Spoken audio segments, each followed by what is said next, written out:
You've heard about the poaching of elephants and other African species, and how this is decimating their populations. But did you know that species such as the pygmy blue-tongued lizard and pygmy copperhead snake are locally extinct in most of the Adelaide region, both of which are endemic to South Australia?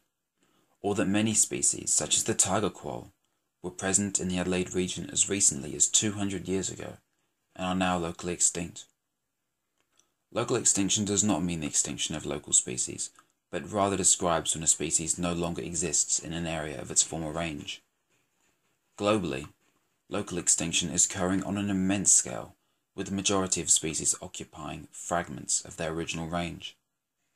The implications of local extinction include reduced population size, reduced genetic diversity, and in turn, increased likelihood of whole species extinction. There are various causes for local extinction, including loss of habitat, pollution, feral species, and hunting, for all of which humans are directly responsible.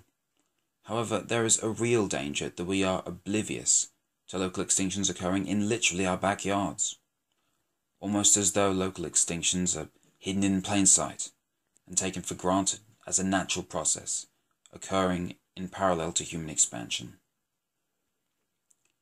For example, most people do not realize that over the last 169 years, in the Adelaide Plains, a massive 50% of native mammalian fauna have gone locally extinct, and the remaining 50% has seen significantly reduced range, huge population declines, and with some species on the brink of extinction. For example, southern brown bandicoots are particularly limited in range, restricted to a small region of the Mount Lofty Ranges. To investigate the awareness of people regarding local extinctions, I interviewed some residents in my local area of the Adelaide Hills. Hi, what native mammals and reptiles have you observed in your local area in recent years? Kangaroos, koalas and possums. Kangaroos used to get quite a few, let me think, well, none this year, and they've been pretty well declining over the last few years. Koalas, yeah, quite a few each year, and then possums, yeah, mainly ringtails, haven't seen a brushtail for a while. No snakes, never seen a snake around here.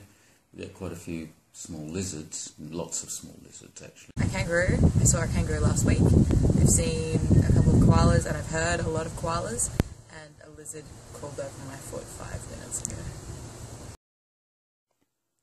The fact is that, according to Tate et al., in the Adelaide region there are presently 20 native mammalian species, including echidnas and southern hairy-nosed wombats, as well as 54 native species of reptile, including blue-tongues, stumpy-tails, and bearded dragons.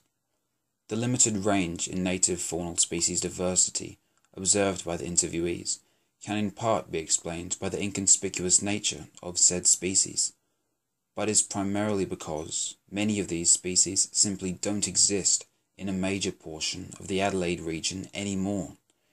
They are, to varying degrees, locally extinct. For many of us, local extinctions may simply amount to noticing one less of a given species per year, until no more are seen. This process is gradual, and therefore unremarkable, and largely unnoticed. However, local extinctions is the prerequisite to extinction. Increased awareness of species in our own backyard is essential if we are to prevent species extinction. Globally, our current attitude and behaviour is detrimental to biodiversity on an unparalleled scale. This must change. If local extinctions were globally acknowledged and addressed, then species extinction simply would not occur. Australia has already lost so much of its unique biodiversity in the last 200 years, more than any other continent. What biodiversity we have left is precious. The question is, how many more species are we willing to lose?